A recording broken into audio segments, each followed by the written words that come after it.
In this work, we introduce a compact high Atandu multi-source holographic display that uses a single phase-only modulator and still breaks the memory effect. The human eye sees the real world through wavefronts generated by real objects which form an image on the retina. Holographic displays work by precisely shaping wavefronts so that they mimic the ones generated by real objects. And to the human eye, it appears as though the real object were actually there. As holographic displays work by replicating wavefronts of real scenes, they support natural 3D cues, making them an attractive choice for immersive content. But this comes with practical challenges, and one of the most important is the Atandu bottleneck.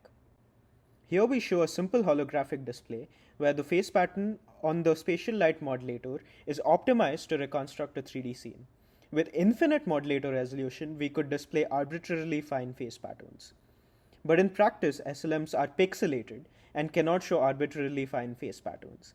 This pixelation is what constrains the field of view of the display. Specifically, the field of view is inversely proportional to the pixel pitch of the SLM. You could demagnify the SLM using refractive optics, shrinking the pixel pitch to increase the field of view. But that shrinks the eye box, the region where our eye can sit and still see the hologram.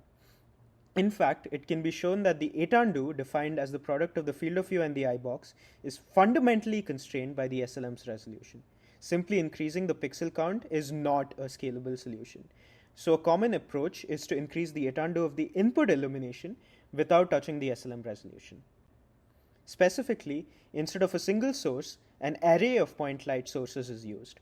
This increases the Atandu, but it comes with a catch.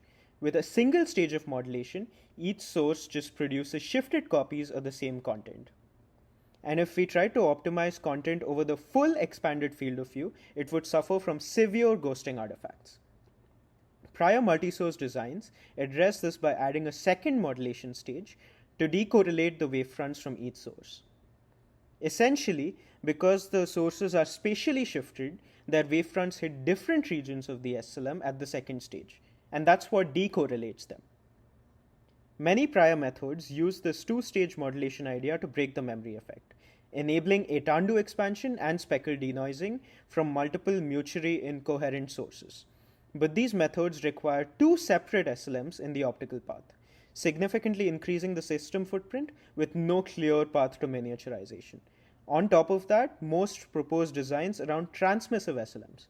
Accommodating reflective SLMs, which are higher quality, blows up this footprint even further. Our key claim is this: you don't need two separate SLMs to break the memory effect. We achieve both modulation stages with a single SLM by leveraging the polarization dimension of light. We also use a reflective SLM, both in our conceptual design and in a hardware prototype, which we'll discuss later. In the next few slides, we trace through the light path to show how. The input light is vertically polarized, transmitted through the polarizer and then through the quarter wave plate as left circularly polarized light. It then hits the SLM and gets reflected back. But with a key difference: it flips handedness. This is because circularly polarized light always flips handedness upon reflection. This flip is what redirects the light back to the SLM for a second modulation stage, and after another flip, it gets routed to the eye. Unlike prior work, we repurpose the same SLM for both the modulation stages, while still breaking the memory effect.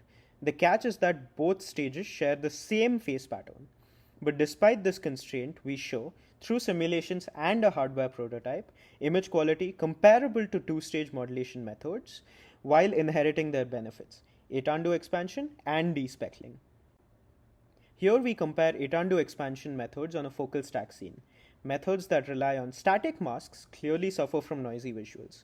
Qualitatively, our method is hard to distinguish from the dynamic Fourier modulation method of Chow et al., even though this has a slight quantitative edge attributable to its higher degrees of freedom. Across all methods, light field reconstructions are lower quality than focal stacks because only a portion of the eye box is used to form the image. Again, static phase mask methods fall behind, and our method remains visually indistinguishable from dynamic Fourier modulation. More quantitative metrics are in the paper. This is our hardware prototype, built to validate our simulations with real captured results. One thing to note: the beam splitter placement differs from the conceptual design. Here it sits before the polarizer rather than between the SLM and the polarizer due to space constraints and ease of calibration. This doesn't change the fundamentals. The 8 undo is preserved, and the only practical consequence is an additional eyepiece. The main calibration challenge was the extreme sensitivity of the system to micron scale shifts of the SLM. As seen here, when there's no simulated misalignment, the image forms at high quality. But shift the SLM by just a quarter of a pixel and the contrast drops drastically. And by half a pixel, the image is barely visible. And at a full pixel shift, the image completely disappears. This sensitivity demanded an elaborate calibration routine, correcting post-source aberrations and finding a precise micron scale geometric mapping between source Fourier transforms and SLM pixels. Despite this, we show it is possible to generate quality 3D holograms with our method. Here's a 3D focal stack scene captured with our hardware prototype. The diagonal field of view is approximately 11 degrees with an eye box of roughly 6 by 6 millimeters. Here's another 3D scene captured using our prototype. The key motivation for using multiple sources is to expand the eye box, and hence the 8 undo of our system.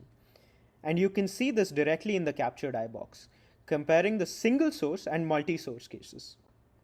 When the pupil samples a peripheral part of the eye box, as in the single source case, the scene is barely visible. The multi-source case faithfully reconstructs it. And flipping between the views, you can clearly see view-dependent effects in the multi-source case. And as the pupil moves towards the center of the eye box, the single source case starts to reconstruct the scene too. But it disappears again as the pupil moves back to the periphery. And due to the incoherence of the input illumination, even though the scene was optimized as a focal stack, the captured hologram exhibits view-dependent effects. In summary, we propose a holographic multi-source display that implements two-stage modulation, breaking the memory effect with just a single reflective phase SLM. We show in simulation that visual quality is comparable to existing multi-source methods. And despite significant calibration challenges, specifically micron scale misalignment sensitivity, we build a hardware prototype that produces 3D holograms with both defocus and view-dependent cues.